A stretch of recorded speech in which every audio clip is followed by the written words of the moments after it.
Hi, I'm Chris Neary. I own Metropolis Comics here in Sacramento. This is my first business that I've ever owned.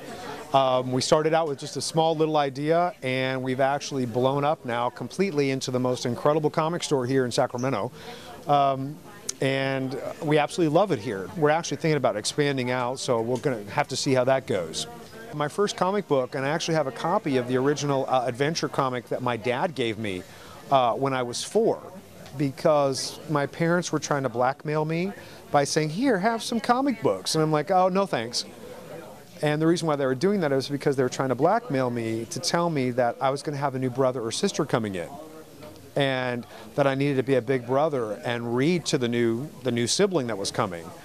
And my dad taught me how to read when I was 4. So I'm 48 now. So I've been reading for 44 years. I actually used to work at Intel. And I remember being on conference calls until 3 or 4 o'clock in the morning. And I started to sketch out and design, if I ever had my own store, what would that store look like? And I kind of designed, I wanted kind of like a J shape counter. I wanted to have it very industrial, very modern, very hip. And I kind of put that away. I had a little notebook that I always kind of doodle in. And then in 2009, when Obama took office, he kept saying, change, change, change. I thought he was actually speaking to me. So I decided, I told everybody, he's speaking to me, he's speaking to me. So I ditched everything I knew and decided to max out my credit cards and open up my own store. And that was in June of 2009. And I haven't looked back on it, not once. You know, like in any brochure, they always tell you, fun thing to deal with your own business. Be your own, businessman. Be your own boss. That's true. But what they don't tell you that if you don't spend an immense amount of time, not just money, but if you do not spend an immense amount of time in your business, grow your business, care about your business, then you have no business in owning a business. We've got some business owners here in the area that they show up when they want to show up. They pop in and out every so often and pretend that they're the boss. To me, if you don't have a hands-on approach to this, you've got no business doing this. So just don't. I'm here 7 days a week. I know all of my customers. I feel that's really, really important to know everyone on a first name basis.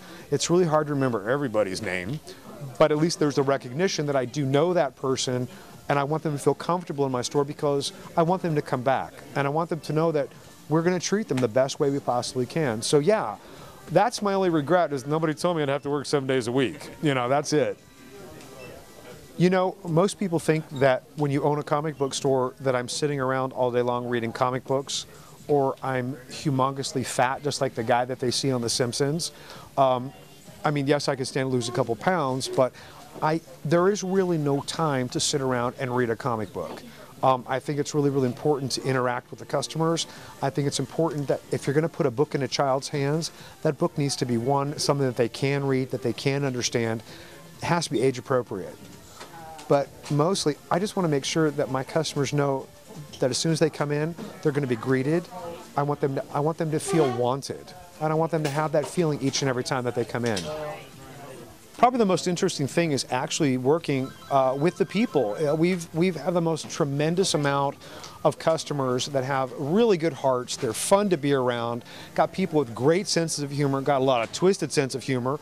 The kids are amazing. The parents are amazing, and it actually gives you a sense of gratification every single day when you come in, because you just never know what you're gonna handle, what's gonna come in front of you. Completely all the time over here with my store, I like to reposition things. I don't know, maybe I've got adult attention deficit disorder that I never knew was diagnosed, but I truly believe that if you change things up, it becomes more appealing and more attractive. So that's why I spend my entire day ordering, reimagining, and just to make it more fun for not only for my customers, but for me as well. I'm going to choose DC. And not just because my first comic book that I ever got was a DC comic book.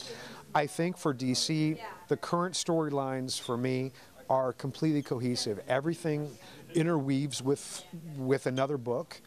They're comprehensive. They're extremely, extremely well written. The artwork is phenomenal. And with DC, they have such a rich and phenomenal history to go back on, pull from. Currently, right now, they're pulling in characters that were from the 50s, 60s, and 70s that you guys, with your age, you guys have no idea about. But they're reimagining them for a whole new genre of people. To me, DC is just the way to go. I love my Marvel stuff. I love my X-Men. Don't get me wrong. I love Storm, you know, the big, tall Nubian goddess. Love it. But the stories for Marvel sometimes are not cohesive. They don't mesh well with other titles. DC, it's all interrelated. That's why I enjoy it more. You know, I think probably for me, I think back in the day I probably would have said probably the X-Men back in the day. Now I truly believe that it's probably Superman. And it's only because he tries so hard to do the right thing. He's an alien, but nobody ever thinks about that because he looks so human. But there's a strength, but a major sense of vulnerability to him that I think sometimes is lost on the readers. But now with the current incarnation of Superman, I think people start to see that. And I'm a little bit of a Superman myself. I try to do everything to try to make everybody happy and heal everybody. But then you realize sometimes you can't really do that. You do what you can, and you're the best at what you can do, and you move forward. That's it.